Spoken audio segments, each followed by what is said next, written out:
welcome back to the Beach Bum Bookworm. I am Tiffany. I'm so glad y'all found me again today. My channel is all about cozy mysteries and romance books, and today I'm here with my May romance wrap-up with a few of my favorites from April. I did not do a wrap-up in April.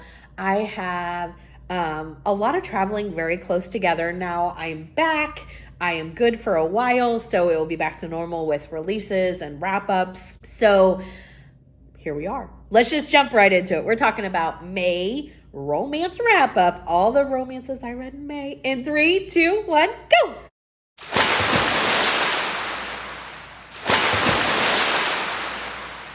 So one of my favorites from April was Fake It Till You Make It. This is by Laura Carter. This is a standalone. I gave it 4 cups of coffee. I don't think that there was any spice, but I'm just going to say baby spice to be absolutely sure. Here's my spice scale.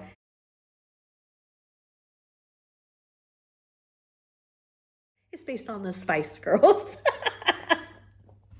So this one, our main character, Abby, she thinks that she's getting ready to get engaged. She has been with her boyfriend for 4 years, and she is sure that they are going out to dinner tonight to be proposed. And she's so excited. And instead he tells her that he has found someone else and he's just not into her anymore. And he is horrible. He's like, what's the big deal? And she's been with this man for 4 years. She thinks that they're getting ready to start this life together, and she's devastated. And her parents are going to be renewing their vows in a couple months, and he is still invited. And because her family doesn't know why they broke up, and he is bringing this new girl. And so she needs a date, and they had this whole life planned out together, and one of the things they wanted was to live in this really fancy apartment building, and she uses like 6 months of her income to like stay there for so many months.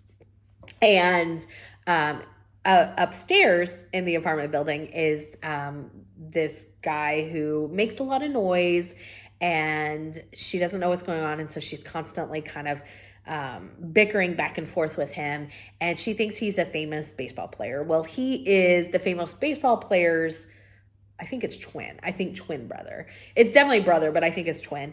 And he is having relationship problems of his own. He owns a company with his best friend from college, and his best friend from college, it was having an affair with his fiance.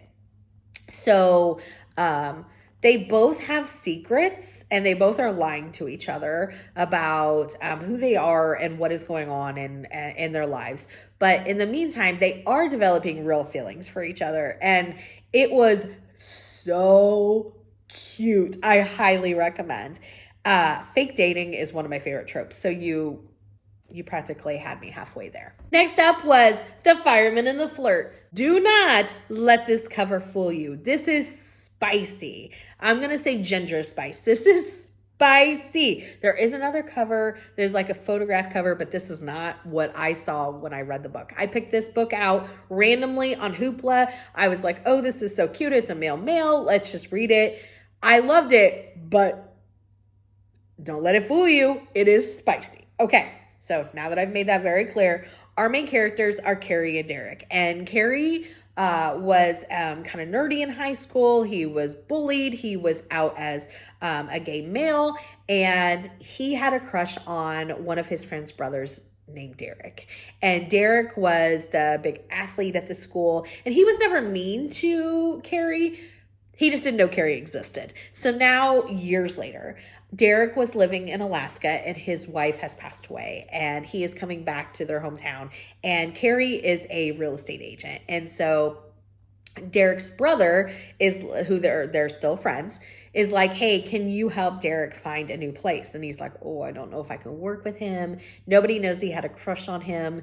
And they start working together, and turns out Derek is a bisexual, and they start a relationship together.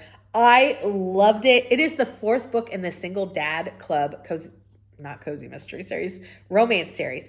I will definitely check out book 1. Next up, I read Flow. This is the 2nd book in the Men of Ink Southside romance series. This is by Shel Bliss.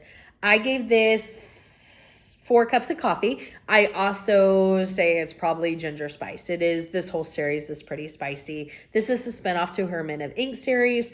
I do like this series, the South Side, but I do like the Men of Ink original better so far. Anyways, I've only read the first 2 of this one. And so in this one, our main characters are Daphne and Leo. Their families are both involved in crime business in Chicago, and they are mortal enemies. And our main characters, Daphne, her dad just got out of prison, and there is this wedding, and the male main character shows up.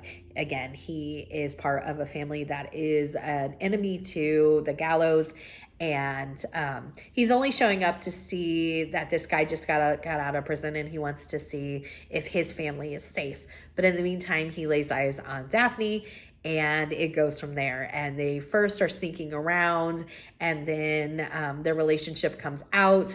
Again, 4 cups of coffee, ginger spice. There's not a whole lot of mafia to it, so I wouldn't say it's a mafia romance by any means. Neither of the 2 main characters have any involvement in their family's business. They don't like the family business. They have nothing to do with it. It's just their families. Really enjoyed it. That was my last romance read of the month. Let me know what your favorite romance read of the month was. What series should I check out? Give me a big thumbs up for this video. And until next time, may all your future reads be 5 stars. Bye, everybody.